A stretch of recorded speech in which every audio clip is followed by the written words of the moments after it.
Olá pessoal, meu nome é Thalita, fui desafiada pela minha líder Kelly a gravar esse vídeo, falar um pouquinho sobre um herói da fé. Estou aqui meio escondida dentro do meu carro, porque eu tô com recém-nascido em casa e para não ser interrompida, me escondi aqui, mas eu acredito que vai ser bênção. E vamos lá então falar um pouquinho sobre o meu herói da fé. O meu herói da fé, o nome dele era George Whitefield, ele nasceu em 1714. Foi um pregador itinerante evangelista, conhecido como príncipe dos pregadores ao ar livre. Então, esse era o George Whitefield. Ele pregou por aproximadamente 34 anos ao ar livre. Então, ele montava os seus púlpitos nos campos e ali ele pregava e falava sobre o amor de Deus. Eu até anotei algo para ler para vocês, que o escritor fala sobre o Jorge, que havia nele um fogo ardente encerrado nos ossos. Então, ele ardia constantemente de desejo pela presença de Deus.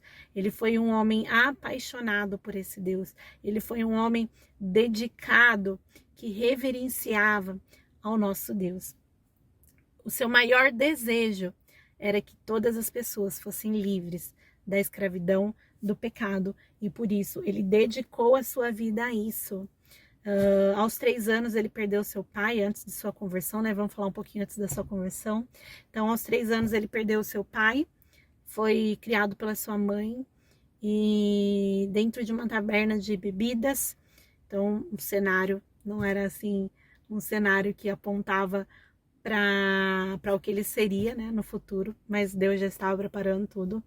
Sua mãe tinha uma pensão e lá ele ajudava com as tarefas domésticas. Então, ele era um menino muito dedicado, esforçado, né? E não só pela questão dos estudos, mas também pela ajuda que ele dava à sua mãe.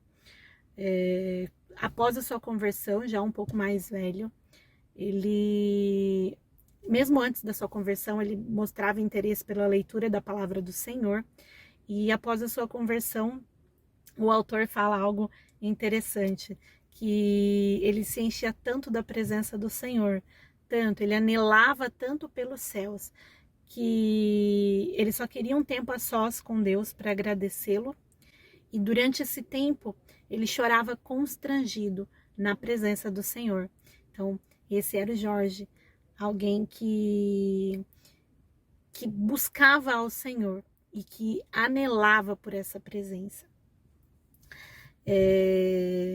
Apesar de tudo, a gente entende que para que isso acontecesse, não só Jorge, mas como tantos outros heróis da fé, eles precisaram se dedicar, ter o tempo com o Senhor, ter o tempo de busca. Então, após a sua conversão, ele passou a administrar o seu tempo da seguinte maneira, e eu achei muito interessante e gostaria de compartilhar com vocês. Então, Jorge passava 8 horas do seu dia de joelhos, buscando a presença do Senhor. Que reverência! Às vezes a gente não tem o tempo de orar 10 minutos, ler a palavra 1 hora que seja, pois ele passava as 8 horas do seu dia de joelhos, buscando a presença do Senhor. Ele dividia o seu dia também em 8 horas de descanso e alimentação e 8 horas para o serviço do povo. Então, pensa que homem que, além de buscar ao Senhor, fazer a diferença na sua geração, era um homem organizado, um homem que sabia administrar o seu tempo. E talvez às vezes falta isso pra gente, né? O saber administrar o tempo.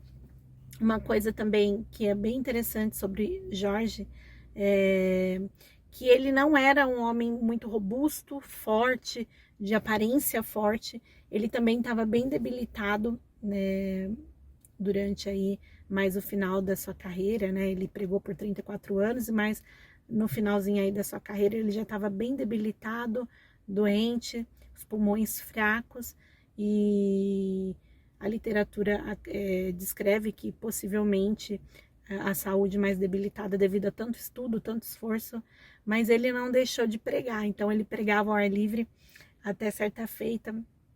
Ele por 28 dias pregou para 10.000 pessoas, e ao ar livre, claro, né, que ele era o príncipe dos pregadores ao ar livre, e mesmo com os pulmões cansados, ele pregava e sua voz era ouvida por mais de 1 quilômetro. Isso é sobrenatural, isso é coisa que só vem de Deus.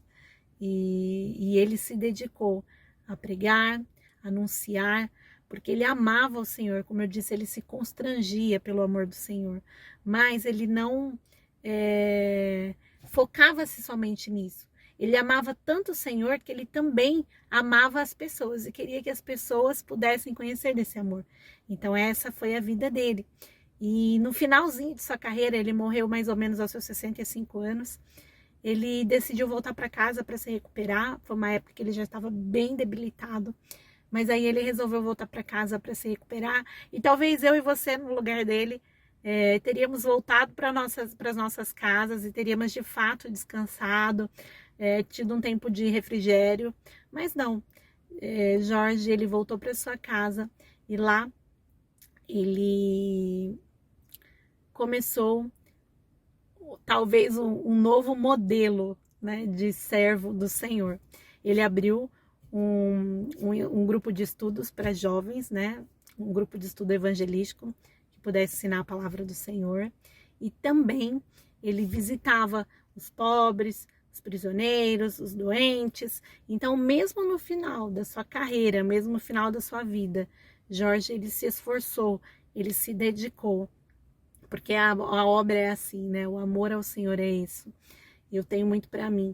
Não basta apenas amar ao Senhor e buscar, isso é o principal, porque quando nós estamos cheios do Senhor, a gente pode fazer grandes obras, como dizia Jesus, né? Obras maiores farão. Mas muito mais do que isso, ele amava o Senhor, mas ele também amava a criação do Senhor. Então ele fez de tudo para que as pessoas pudessem ter ouvido, né, ali da pregação, ouvido do amor do Senhor, e ele se dedicou-se ao Senhor, dedicou-se a falar a palavra do Senhor, e mesmo no finalzinho de sua vida, ele ainda fez a diferença. E é isso, gente, espero que, assim como essa história impactou a minha vida, possa ter impactado a sua vida também. Tinha muitas informações, mas como eu falo bastante, eu tentei focar naquilo que realmente me impactou, que foi a questão da dedicação e da reverência, do amor que ele tinha por Deus, né? E pelo amor que ele tinha às pessoas. Amém? Espero que vocês tenham sido aí edificados. Em nome de Jesus. E é isso. Tchau, tchau.